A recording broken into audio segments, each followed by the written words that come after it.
আসলে কি বলবো, শুরুটা আমি নিজের একটা ইচ্ছা ছিল আমার, যে আমি একটা নারী উদ্যোক্তা হব। আমার নিজের একটা একান্ত, ছোট হোক বড় হোক, নিজের কিছু থাকবে, সেটা একান্ত আমার থাকবে। কেউ আমাকে এখানে দাবি দেওয়া করতে পারবে না, আমাকে চাপ সৃষ্টি করতে পারবে না। তো মানসিক ভাবে আমি হ্যাপি থাকবো, মানসিক ভাবে কোনো ডিফারেন্স আমি থাকবো না। তো আমার এখানে প্রত্যেকটা মানুষ আসবে, আমি তাদেরকে ভালোবেসে খাবার দিব, তারা খাবে, ভালো রিভিউ দিবে, এটাই আমি চাই। এখানে আসলে ওইভাবে আহামরি কিছু না। তো আমার শুরুটা আমার আপু আমাকে সাপোর্ট ছিল, আর আমার ফ্যামিলি থেকে তেমন কারো সাপোর্ট ছিল না। আমার কাছে 10,000 টাকা ছিল, আমার আপু আমাকে 20,000 টাকা দিয়েছিল। ওখান থেকে আমি 30,000 টাকা নিয়ে আমি এই মাঠে নামছি।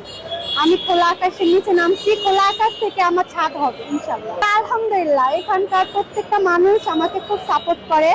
প্রথম দিন সবাই খুব আনইজি ফিল করছিল, এখন সবাই আমাকে খুব ভালোবাসে। আমি আসলে সবাই আমার এখানে খায়, ভালো বলে, কেউ এখন পর্যন্ত খারাপ বলেনি। ভবিষ্যতে পরিকল্পনা, আমি এটা থেকে আমি অনেক দূর যাইতে চাই, আমি আকাশ দূর উঠতে চাই, আকাশ ছুতে চাই, আমার কিছু থাকবে, আমি এটা চাই। আমি প্রচুর ক্লান্ত হই, একা হাতে এত কিছু সামাল দেওয়া, সারা রাত খাবার বানাই, সারাদিন ডিউটি করি, দিন শেষে এসে বিজনেস করি, খুব কষ্ট হয়। কষ্ট না করলে তো আসলে কিছু মিলে না। মানুষের একটা আঞ্চলিক ভাষা আছে, তো এইরকম আমি কষ্ট করতেছি, ইনশাল্লাহ আমি সফল হব। এই কষ্টটা কাদের জন্য?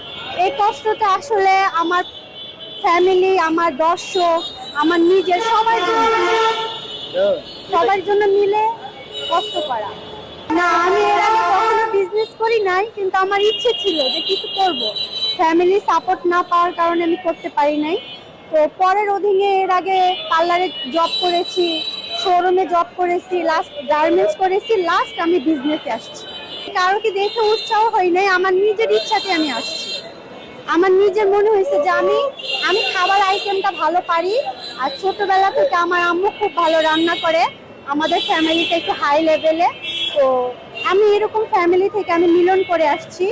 তো এখান থেকে আসলে আমার কিছু করার ইচ্ছা আছে। তো আমার বড় আপু এর চেয়ে বেটার কিছু তৈরি করে। আমি মাঝে মাঝে যখন চাপে পড়ে যাই, আমার আপু আমাকে বলে যে তুমি যখন চাপে পড়ে যাও আমাকে বলবা, আমি তোমাকে খাবার সেল পাঠাই দেবো। কিন্তু আপুর বাসা যমুনাতে, তো আমি আপুর কাছ থেকে আনি না কিছু, আমি যা পারি আমি এটা দিয়ে ট্রাই করি। কিন্তু অফিসের কারণে আমি আসলে যা পারি তাও ক্লিয়ার করতে পারি। আমার এখানে ফ্যামিলি আছে না, ব্যবসাতে আমি একাই। আমার হাজবেন্ডকে আমি বলছি যে আমি কিছু করতে চাই, আমি নারী উদ্যোক্তা হইতে চাই। আমার হাজবেন্ড প্রথমে আমাকে না বলছিল, পরে আমাকে বলছে তোমার যদি শক্তি কুলায়, এনার্জি থাকে তুমি করো, কিন্তু পরে বিছানায় পড়ে গেলে আমাকে ড্রাইভার করতে পারবে না, এটা ড্রাইভার আমার নেই।